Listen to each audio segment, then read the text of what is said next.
welcome to Deadly Dames. So we've been tagged in the Nightmare on Elm Street tag, so thank you very much to the Wicker Boy for doing that. When I say we, it's only me that's doing this today because Claire's working and I think Alison's out spending time with her husband. I mean, how dare she? But yeah, I'm a big fan of the Nightmare on Elm Street series, so I'm happy to do this tag. The first question is, what is your favourite and least favourite, that was French there for a minute, least favourite in the franchise? So my favourite is, and it's no surprise, is the first one.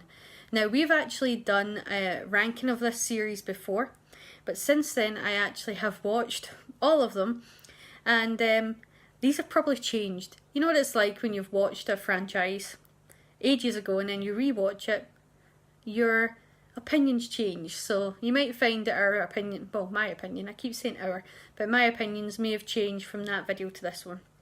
But my favourite is always the same, and it's the first one. It comes very close to the third one. I've got a bit of a soft spot for the third one, but my favourite is the first one, and I think it's because Freddy is so dark and so scary in the first one. He terrifies me. He has always terrified me in that first movie. It was probably one of the only films to still give me nightmares. I think I'm better now as I get older, but for a very, very long time, Freddy Krueger, if I watched it late at night by myself in the dark and I went straight to bed, Freddy Krueger did give me nightmares, and he did. But yeah, so it is the first one. Least favourite in the franchise, it's probably very close between 4 and 6. 6, I actually watched quite a lot when I was younger, Freddy's Dead, and I find it quite funny. I think because I'm a big fan of movies like Crybaby, and I think the director, what's the director's name? Hold on, I've got them all here. I'm supposed to be using these as a visual aid, I can't speak today. The visual aids. Rachel Talley. She did a lot of work with. This is when my brain stops working. And I really like this director. The director of Crybaby. Someone can remind me his name. Did Pink Flamingo. But yeah, she did a lot of work with him, and she was heavily influenced by him. His name will come back to me soon. But yeah, she did a lot of work with him and she was heavily influenced by him, and you can tell when you watch Freddy's Dead that that was the influence. And I think because of that, I didn't really mind when I was watching this when I was much younger. I found it really really funny. But as I got older, you realise how silly this is. I think my problem with Freddy 4 was the swap in the character, the lead character of Kristen. Not that I don't like. I'm so bad with names today. Tuesday Night. It's just that I really like Patricia Arquette, and I found it difficult to see the swap over.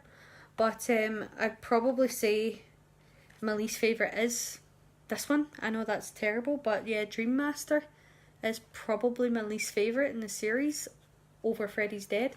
And I think it's purely and simply because I watched Freddy's Dead so much when I was younger that I've got a little bit of a soft spot for it. But yeah, least favourite's Freddy's Dead. Dream Master. Is probably Dream Master. And you know, another reason why is because this was the last one that I watched in the franchise, and believe it or not, I found it really difficult to find this movie. When I was growing up, I found all of the other ones on VHS, and this was the very, very last one that I found, and I was so excited to watch it. And then when I finally watched it, I was so disappointed, and I think that's another reason why it's my least favourite. The next question is my best Freddy. Well, I've kind of touched on this already. It's Freddy from number 1, because he's so dark and he's so scary, and he just scared the crap out of me. Question 3. Did you mind the humour of the sequels? Not so much. I think up until part 3, the humour was actually quite good because it perfectly oh my god, what's wrong with me?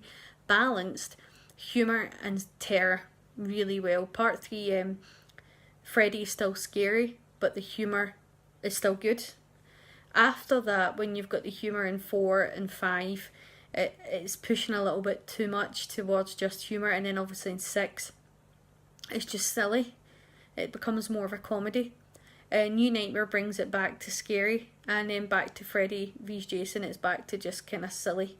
I don't mind the humour, to be honest, because Freddy was always a bit slapstick. Even in number 1, he's like, this is a god. He always played a bit with humour. But yeah, I really don't mind the humour. What's my favourite kills? Tina. I think Tina will always be scary. Her kill was terrifying. Glenn's is obviously quite good, I think, just because it's... And again, that brings it to the humour, because as much as his kill's horrifying, there's no way that amount of blood comes out of somebody, so it's a bit humorous. I think Tina's death is my favourite, but Philip's death is definitely the most horrifying. I always remember Philip's is from part 3, being petrified by that scene, and it's the veins coming out of his arms and legs, and he's being puppeteered. But the sound, that whack, whack, whack sound that he's making as he's being puppeteered, I think if you turned the volume off whilst he's being puppeteered, it wouldn't be as scary, but the actual volume, and I can't remember the character's name, the girl that's I Am Bad and Beautiful, the girl that was a drug addict, name's gone right in my head, but she, when he sticks the needles in her and they're like pulsating, that death's quite gross as well. Wanna suck face, that's quite a good death. Even in the New Nightmare, when he kills the babysitter and the kid's like, which is quite similar to Tina's death when he drags her up on the ceiling, that's quite a gross death as well. Obviously she's actually playing Nancy. Excuse me. Husband's death through the seat, it's quite a good death as well. Yeah, I think that's my favourite deaths in the series. Actor who you think should play Freddy? Well, I think Robert Englund is the definitive Freddy, but actors who I think should play Freddy, I should have got prepared for this before doing it. You know what I think would be quite a good idea? Like, the remake of Maniac, it took it in a whole different direction when it cast Elijah Wood. And I never in a million years would have thought Elijah Wood would play that role that well, because it's Elijah Wood, he's a hobbit. So what if they were to cast someone like that to play Freddy? Maybe not Elijah Wood, but can you imagine Daniel Radcliffe playing Freddy? Someone like that, someone that you just think, no way. I remember when Elijah Wood got cast in Sin City? Again, maybe I'm just saying Elijah Wood would play a good Freddy, but you don't picture him playing a psychopath as good as what he did. So maybe somebody like that, something you least expect, playing a psychopath, to play, not that Freddy's a psychopath, well he is, but someone that you least expect, or another actor that is really, really good, like in Split, James McAvoy, someone that you just don't picture playing a killer as good as that. I'm just putting a spin on it, somebody like that. Well, obviously Robert Englund for me is just a definitive Freddy, but if you were going to put someone in those shoes, maybe somebody that you would least expect, like Elijah Wood or James McAvoy. Or as I said, could you imagine Harry Potter? That'd be quite funny. Was Freddy vs Jason worth the wait? I remember being so excited when Freddy vs Jason came out, and I actually still have a really soft spot for it. I enjoy it. My biggest problem with Freddy vs Jason was it was too humorous. I thought the fight scenes were a lot of fun. I think some of the casting choices were a little bit off, like Kelly Rowan. I think I said her name right. She was wrong for that movie.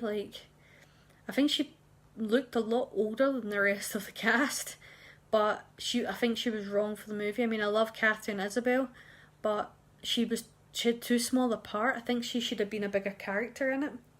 And I think the love story in it with Monica Keenan and, I can't remember the other actor's name, but they had no chemistry in it. I think, to be honest, I don't even think there should have been a love interest in the story at all. But there was parts of the movie that, and like the guy that they cast in it, just like Jay from Jay and Silent Bob, like there was parts of the storyline that really didn't need to be in it. Like, I don't know about you, but I just wanted to see Jason v Freddy, and that was my main interest in that movie. And I think that there was parts of it that were just like, how close was Elm Street to Crystal Lake? And I know people have picked up on this before, but I mean, you would think over all these years that someone would have noticed that a long time ago. But yeah, I enjoyed Freddy vs Jason. I think it was worth the wait, just to see the fight scene alone. But best final girl, it's got to be Nancy. I enjoyed Patricia Arquette. I think she was a good final girl. But yeah, it's got to be Heather Langenkamp all the way. I don't think she should have died in part 3 personally, but I was really glad with New Nightmare. I love New Nightmare. I think it was a really, really smart idea on Wes Craven's part to have the Freddy come into the real world, and I thought it was really clever to have Heather Langenkamp play herself and like Robert Englund play himself, and then at the end to have Freddy Krueger credited as himself. So I think for me it'll always be Heather Langenkamp. So Nancy. My favourite sequels, I've kind of just answered that. So part 3 and New Nightmare. And you know, over the years, part 2 has kind of grown on me for some weird reason. I think it doesn't fit into the series, but as a kind of standalone movie, it's actually not that bad. It's kind of grown on me a little bit over the years. Yeah, so for whatever reason I thought there was another question in there, but no, that's all of the Nightmare on Elm Street tags. I love the Nightmare on Elm Street series. I keep hoping that there would be... Oh, actually, there was something I should have added to least favourite. The remake. I completely missed the remake. Though, I forgive part 4. Part 4 can come back. Least favourite is the remake. I really, really wanted to see the remake. I thought, right, they're doing it. They've got a remake coming. All of the females were way older than the males in that movie. I don't know what happened when they cast it. Did they cast like guys that looked 12 and girls that looked 25? Don't know what happened. But I thought, it was weird when I went to the cinema, I actually thought, oh, that was okay. And then I rewatched it and thought, what the hell was I thinking? They basically just carbon copied the death scenes from the original pretty much and put no originality into that movie. The Freddy makeup was alright, and I thought they took Freddy too creepy, but the remake's my least favourite. How could I have forgot that? I don't even own it, it's that bad. But yes, least favourite is remake. Sorry, had to revisit that question. But yeah, tags, we'll go for Trash Picture Show. I'd like to know what you think about the Nightmare on Elm Street series. I always like to know what Grumpy Andrew thinks about these tags. And I'm going to say your name wrong here, so I'll put the link in below. Is it Dasuk Beppu? I'd be interested to know what you think about the Nightmare on Elm Street series. So yeah, that's my tags for this one. And as I said, thank you very much, Wickerboy, for tagging me in this one. I'll put your link above. I keep saying below, above as well. And hopefully you've enjoyed this video. And it's so funny, I put all these at the side so that I could show you them, and then I didn't show you any of them. But as always, thank you for watching. Please like and subscribe, and take care.